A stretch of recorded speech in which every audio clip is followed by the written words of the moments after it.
ہم سب بھی قرآن مقدس کی تلاوت کرتے ہیں، یہ سعادت ہمیں نصیب ہوتی ہے اور ماہ رمضان میں یہ سعادت زیادہ نصیب ہوتی ہے، لیکن حضرات محترم آپ اس ہستی کا اندازہ فرمائیں جس نے قرآن مقدس کی تلاوت کی لذات رسول اللہ کی گود میں حاصل کی۔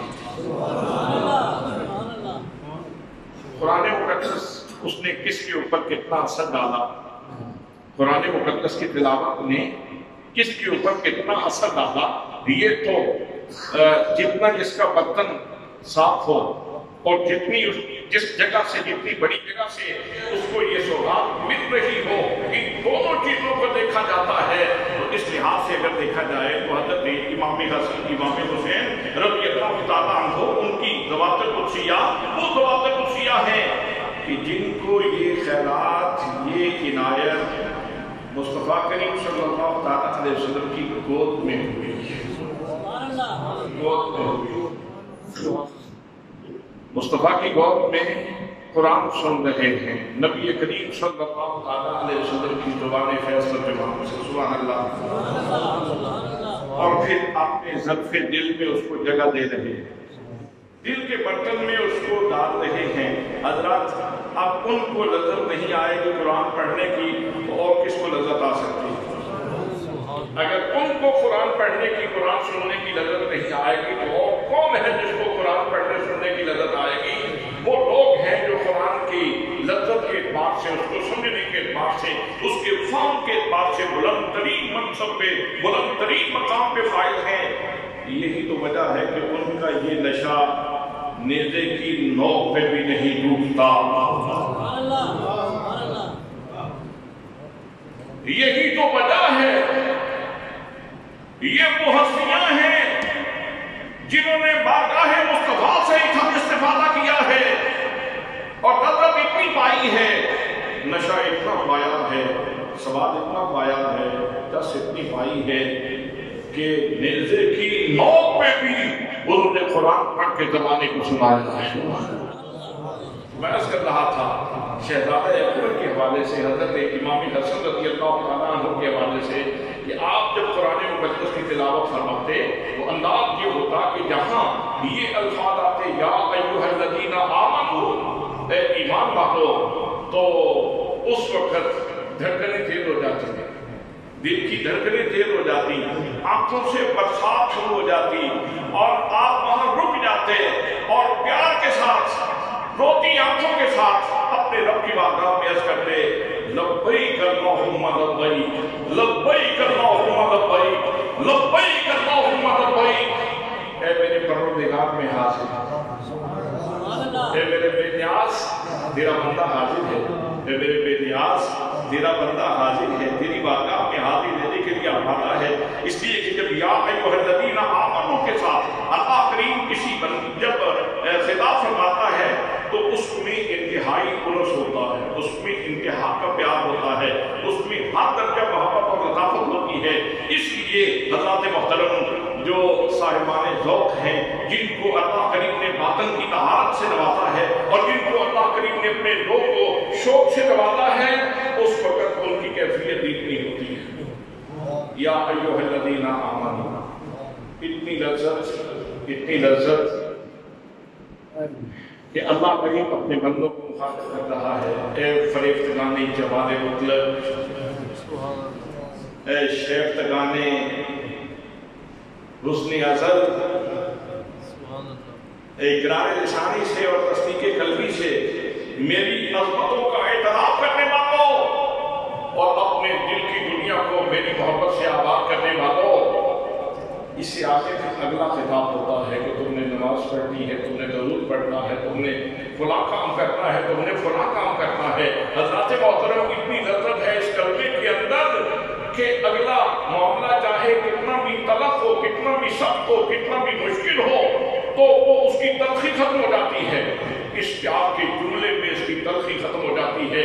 اللہ کریم نے ارشاد فرمایا یا ایھا الذین آمنوا، اے صاحبان ایمان، جس کو اس خطاب کی لذت نصیب ہو گئی ہے اس کے لیے اگلا معاملہ آسان ہو گیا ہے۔